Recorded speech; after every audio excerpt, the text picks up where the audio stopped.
বিদ্যালয়ত ছাত্ৰৰ মৃত্যুৰ বাবে তীব্ৰ চাঞ্চল্য গাফলতিৰ অভিযোগ বিদ্যালয় কৰ্তৃপক্ষৰ বিৰুদ্ধে মানৱিক বিপৰ্যয়ত নীৰৱ নেতৃত্ব ছাত্ৰ সংগঠন আৰু জাতি সংগঠনক লৈ ৰাইজৰ প্ৰশ্ন উত্থাপন শিৱসাগৰ জিলাৰ ডিমৌ অঞ্চলৰ অন্তৰ্গত কঠালগুৰি মধ্য ইংৰাজী বিদ্যালয়ত অধ্যয়ন কৰা পঞ্চম শ্ৰেণীৰ 12 বছৰীয়া ছাত্ৰ পৰেশ কৰ্মীৰ মৃত্যুক লৈ অঞ্চলটোত তীব্ৰ উত্তেজনা সৃষ্টি হৈছে। সোমবাৰে বিদ্যালয়ত ফুটবল খেলি থাকোঁতে ছাত্ৰজন বিদ্যালয়ৰ ৰেলিঙৰ পৰা পৰি গুৰুতৰভাৱে আহত হয়। পৰিয়ালৰ অভিযোগ অনুসৰি দুৰ্ঘটনাৰ পাছত ছাত্ৰজন অসুস্থ হৈ পৰিছিল। বিদ্যালয় কৰ্তৃপক্ষে গা বেয়া হৈছে বুলি সামান্য খবৰ দিয়াৰ বাহিৰে কোনো গুৰুত্বপূৰ্ণ চিকিৎসা ব্যৱস্থা গ্ৰহণ নকৰে। অভিযোগ অনুসৰি ছাত্ৰজনক বিদ্যালয়তে ৰাখি থৈ দিয়া হয় আৰু অঘটনটোৰ গুৰুতৰভাৱে আঘাতপ্ৰাপ্ত বিষয়টো গোপন কৰি তেনে এটা সাধাৰণ অৱস্থা হিচাপে লোৱা হয়। অৱশেষত পৰিয়ালে নিজেই তেওঁক চিকিৎসালয়লৈ লৈ যাওঁতে সংঘটিত ঘটনাটো পোহৰলৈ অহাৰ লগতে চিকিৎসালয়ৰ পৰা ঘৰলৈ উভতি অহাত অধিক জটিল হয় আৰু শেষত পুৱতি নিশা পৰশ কৰ্মীয়ে মৃত্যুবৰণ কৰে। এই ঘটনা আগবাঢ়ি যোৱাৰ লগে লগে স্থানীয় ৰাইজৰ মাজত গভীৰ ক্ষোভৰ সৃষ্টি হয়।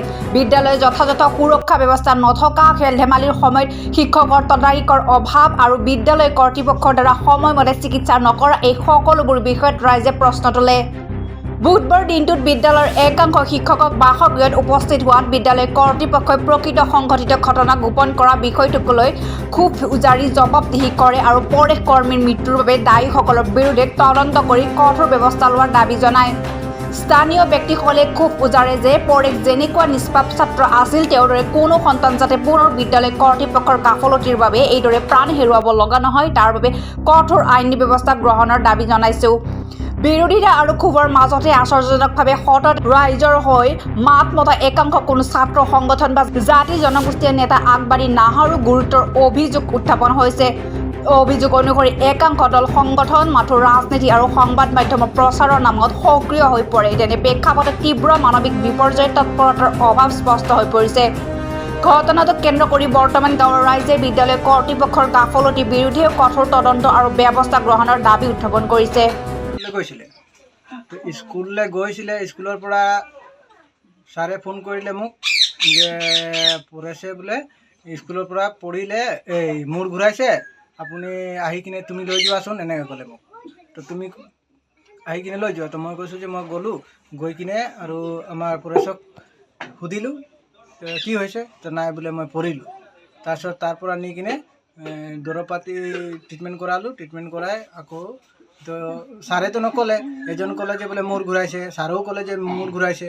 তেনেকৈ ক'ব নালাগিছিলে, সঁচা কথাটো কৈ দিলে মানে আমি কিবা এটা চিকিৎসা কৰিলোঁ হয়। তাৰপিছত গৈ এইটো কালি মেডিকেল লৈ গ'লোঁ। মেডিকেলৰ পৰা আমাক ৰেফাৰো কৰি দিব লাগিছিলে, ৰেফাৰ নকৰিলে কেলৈ? ডক্টৰে চালে যে বোলে মই ডাইৰেক্ট কৈছোঁ যে ৰুলিঙৰ পৰা পৰিছে বুলি শুনিছোঁ এতিয়া কালি। তো পাছতে শুনিছোঁ মই কথাটো, আগতে মানে ডাইৰেক্ট পূৰা ডিটেইলছটো দিলেতো মই সেইটো লৈ যাব পাৰিলোঁ হয়। আৰু ছাৰকেইটাতো ওচৰতে আছে, তো সিহঁতি সঁচা কথাটো ক'ব লাগিছিলে। সি মোক মিছা কথাটো, আমাক যদি গাৰ্জেনক যদি মিছা কথা ক'ব তো আমি কেনেকৈ ট্ৰিটমেণ্ট কৰিম? আৰু সিহঁতিওতো কমচে কম এম্বুলেঞ্চ লৈ কিনে মেডিকেললৈ লৈ যাব পাৰে। News desk report, digital Assam live.